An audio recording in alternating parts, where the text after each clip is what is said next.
Саламатсызбы медианын көрөрманы, эфирде актуалдуу интервью программасы, аны мен Жылдыз Орозматова алып барам.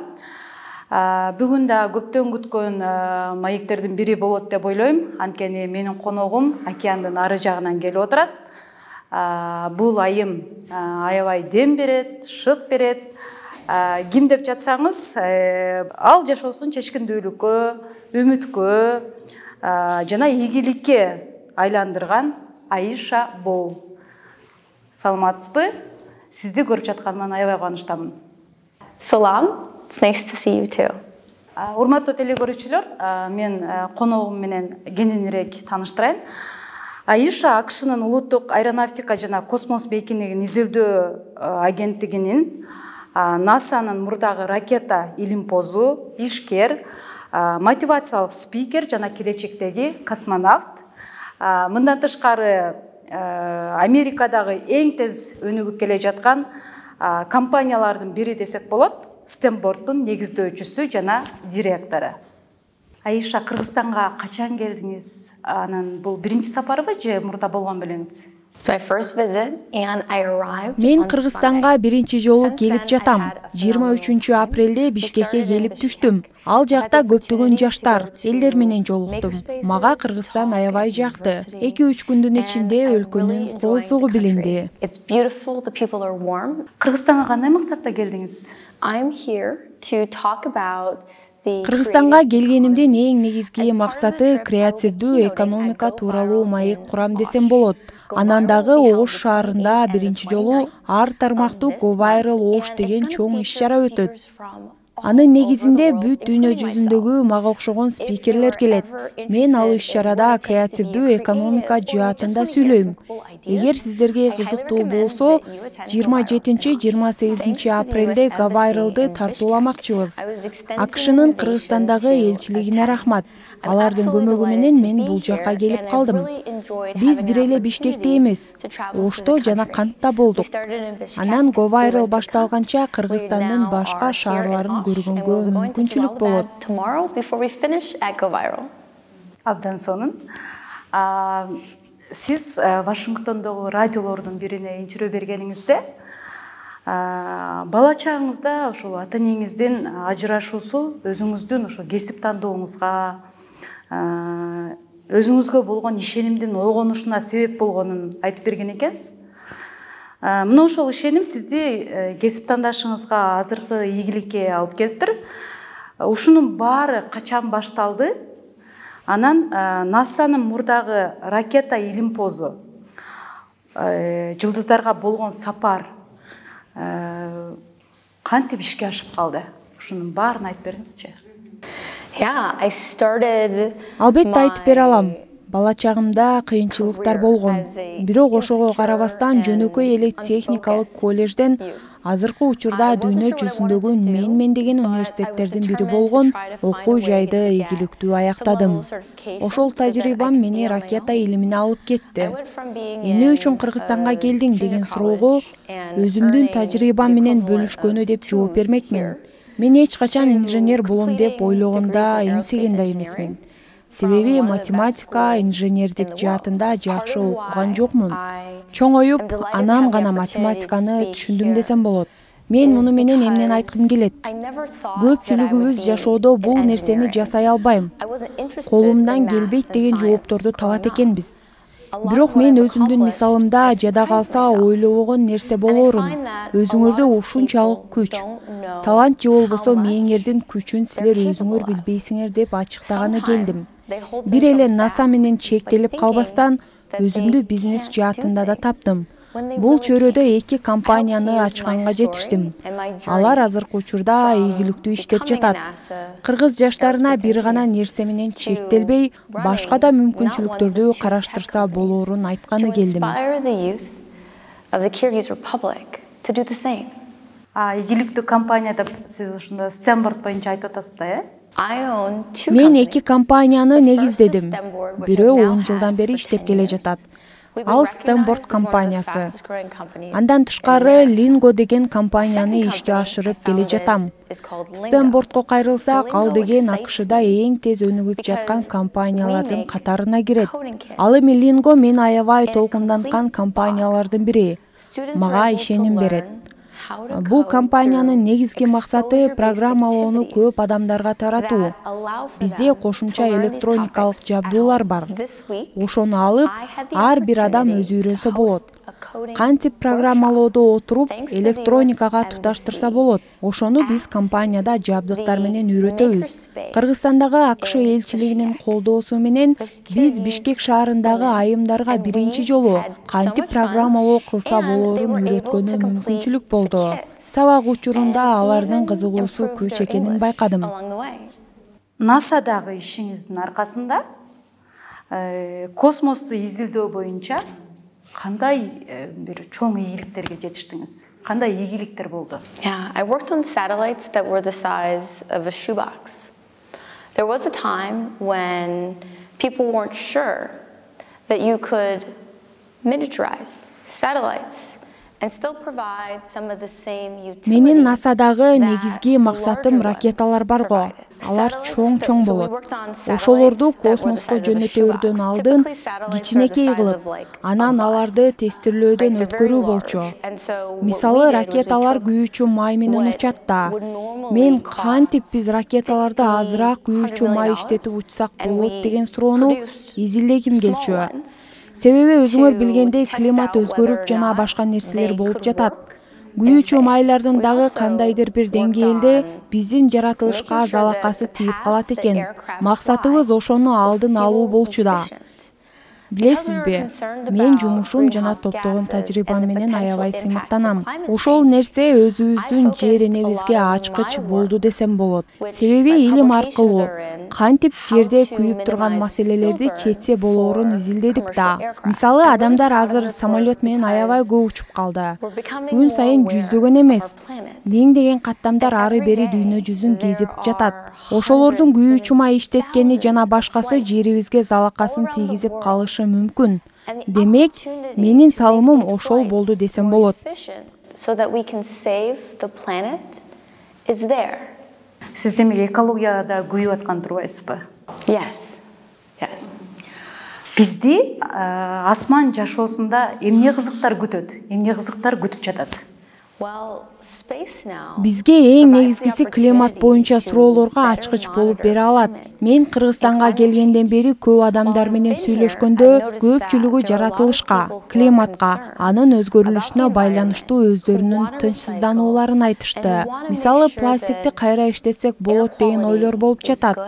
Демек, ошол жаатта адамзатына жөлөк болуп бергидей. Ошол эле учурда бизге космонавтика болобу, асман деп коебузбу? Ар бир өлкөнү жогорудан көрүп, ошого жараша чечим кабыл алыш керек. Климат деп калдык. Кыргызстандын экологиясы боюнча сиз буга чейин кабарыңыз бар беле? Кыргызстандыктар экологияга кандай мамиле кылат деп уккансыз буга чейин? Ооба, менин угушумча көмүр жагууда, андан тышкары пластикти кайра иштеп чыгууда маселелер бар экен. Бул жакка келип элдин өзү менен сүйлөшүп, ар кандай идеяларды талкуулаганда, кантип биз аларды кайра иштетип чыксак экологияга жардам болот деген ойлор айтылды. Демек, климат жаатында көйгөй бар экенин көрүп жатабыз. Айыша, биз билгенден космосту изилдөөгө чоң акча сарпталат. Айрым адамдар жерде чече турган, изилдей турган мындай маселелер, көйгөйлөр толтура. Ошончо күч аракет, акча сарптоонун максаты эмне? Анан ошол нерсе керекпи деген да суроолор турат да. Ошол боюнча оюңуз кандай? Space is for the benefit of Earth.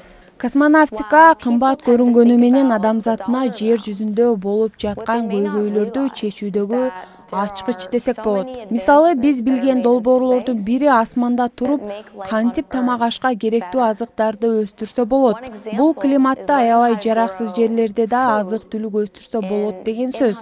Мисалы эле чөлдөрдө же таптакыр шарт жок жерлерде да караштырсак болот экен. Ошол үчүн космос бизге кымбат, зыянынан пайдасы жок деген адамдар бул тармак кайсы көйгөйдү чечип жатканын көрүшпөйт. Анан дагы бир маанилүү долбоорлордун бири сизге бизге келген вакциналарды дагы космосто канчалык адамдын бактерияларга каршы иммунитети иштей алат деп текшеришет. Муну менен көп адамдар космос көп акча көрүнгөнү менен, бирок бүтүндөй адамзаттын коопсуздугуна пайда алып келген тармак экенин акыры түшүнүшөт. Космостон сизге жердин кайсы бөлүгү өзгөчө жагат? Мен космоско чыга элекмин, бирок кийинки жылы барам деп аттанып турган кезим. Ал жакка чыккан көп космонавттар аралчалар өзгөчө кооз деп айтып калат. Мен өзүм туулуп өскөн Багама аралчаларына көз салат элем. Себеби бул аралдардан менин ата-энем АКШга көчүп келген. Буйруса асмандан аралчаларды көргөнгө мүмкүнчүлүк болот го дейм. Студенттерге илим, технология, инженердик жана математика боюнча дагы карьера жасоого жардамдашып келе жатасыз. Анан канча бүтүрүүчү чыгардыңыз жалпы? It would be difficult to count. With just the camps that I've personally held, the number would be closer to 1,000. Бул чындыгында кыйын. Анткени эсептеген деле эмес экем. Эгер өткөн жылды божомолдоп карасам, мисал үчүн жаштарга лагерлерди өткөрөбүз.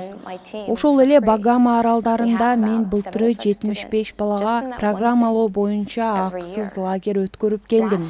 Андайлардан далай. Ар жылы миңдей жаштар катышса көп эле болуп калат экен. Кыргызстанда дагы космосту изилдөөгө кызыккан жаштар, изденген келечекти мындай кандай десем учураттыңызбы, же болбосо ошондой келечек муун бар бекен Кыргызстанда космоско кызыккан, изилдегени?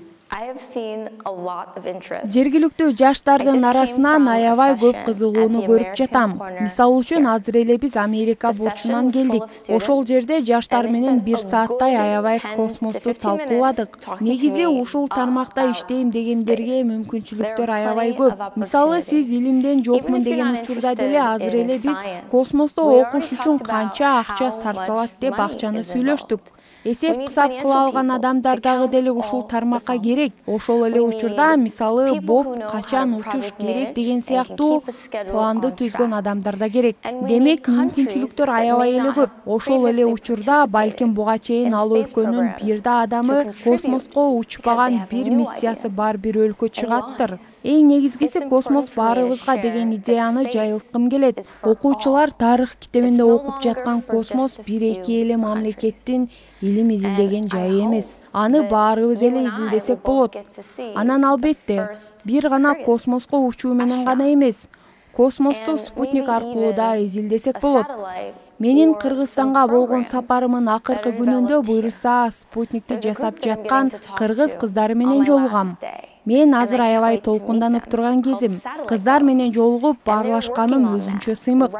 Жигиттер, сиздер кыжаалат болбоңуздар. Анткени спутник балдар деген командабыз да бар.